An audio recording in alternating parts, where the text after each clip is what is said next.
para o nordestino, mas por causa da pandemia, muitas pessoas ainda continuam com medo de ir às festas juninas por causa da aglomeração. Ainda resultado, né, do período pandêmico, do isolamento social. Vamos chamar a Ana Rebeca Passos ao vivo para a gente conversar sobre esse assunto.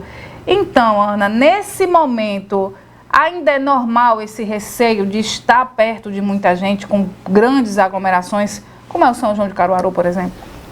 Oi, Renata, bom dia para você, bom dia para os nossos ouvintes aqui no Manhã Cidade. Sim, porque tem muita gente preocupada ainda, né, com a questão de aglomeração. Isso a gente explica. Foram 2 anos, praticamente, né, da gente preso, com tudo remoto, crianças sem ir para a escola, os pais em casa, para justamente evitar ter contato com tanta gente na rua, os idosos nem se fala. E aí, tem gente ainda preocupada. Devo ir? Não devo? Devo assistir em casa a festa? Bom, a gente convidou aqui a Uena Larissa, acertei, né? Psicóloga clínica, para bater um papo com a gente, porque precisa de orientação, precisa de suporte, né, para enfrentar essa situação, não é isso, doutora? Bem-vinda, bom dia para você. É normal esse sentimento de dizer assim, não é o momento de voltar ainda para o mundo real, de ir para festas? Bom dia. Bom dia a você que está em casa. É verdade, né? Como ela bem falou, foram 2 anos bem traumáticos, né? Onde a gente teve esse distanciamento social e mostrou muito na mídia essa questão das festas, né? Que se tivesse que ter festa nesse período de isolamento, seria nos carros. Então, foi uma das últimas coisas a serem liberadas. Então, é natural que as pessoas fiquem com medo mesmo, né? Só que é importante lembrar que estamos vulneráveis ao vírus, seja numa padaria, seja numa farmácia, não é só numa festa que tem uma probabilidade de ser contaminado. E a gente tem que lembrar também que hoje o cenário é outro, né? Se hoje está sendo liberado é porque existe a vacina, né? Então já nos traz uma certa tranquilidade. Ana, e aí vem a questão do julgamento, né? Deixa de ser besta, não é? Por que não querer ir para a festa? Depois de 2 anos a gente sem sair de casa, voltou tudo e você não quer ir. Essa questão do julgamento também é bem ruim para as pessoas, né? Tanto para quem recebe e para quem o faz não é legal, né? Com certeza, né? Porque cada dor é única, cada pessoa sente a situação de uma forma diferente.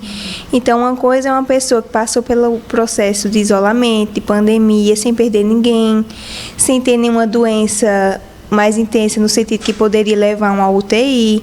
Então, essas pessoas que tiveram algo mais intenso, é natural que tenham aí os traumas, né? Então, não é frescura, né? E é importante aí não julgar, porque cada pessoa passou pela mesma situação de uma forma diferente. Agora, existe tratamento, acompanhamento para essas pessoas, que pode ser uma trava, né? Um bloqueio, essa é a palavra, um bloqueio.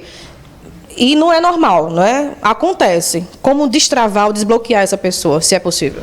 Tem como a gente trabalhar a elaboração do que passou, né? Então, foi algo traumático. Então, pela via da fala, da associação livre, a pessoa relembrando o que passou, a gente vai trabalhando as questões e é como se fosse, entre aspas, atualizando a mente para o contexto do ano que estamos vivendo, né? Que o contexto hoje é outro.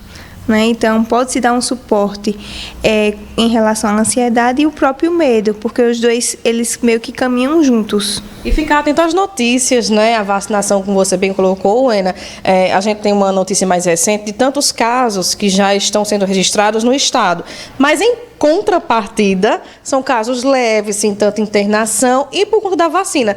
Acho que tem que associar também para o lado positivo, né?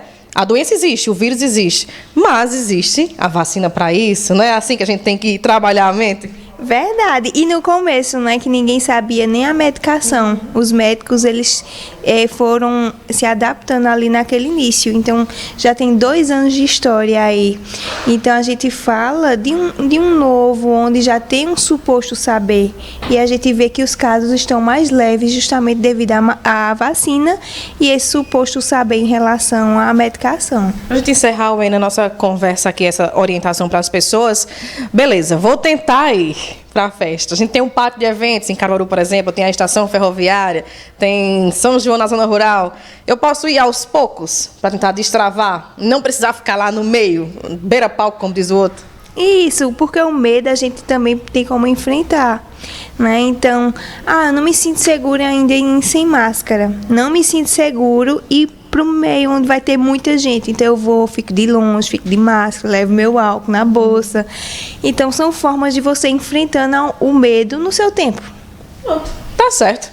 Alguma pergunta, Renata? O Ena é maravilhosa, é isso mesmo. Só a voz dela a gente já fica mais tranquilo. Leva o Ena no bolso pro pátio. E aí quando começar a se aperrear, aí conversa com ela 2 minutinhos que a angústia passa. Passa tranquilidade, né? Tranquilidade verdade. E segurança. E aos pouquinhos eu tenho aprendido isso também, tudo no nosso tempo, né? E não sofrer por antecedência, né? Às vezes a gente cria um negócio na cabeça que às vezes não vai, na maioria dos casos, não vai nem chegar perto de acontecer e a gente está sofrendo antes. E não ouvir o julgamento das pessoas, né, Renata?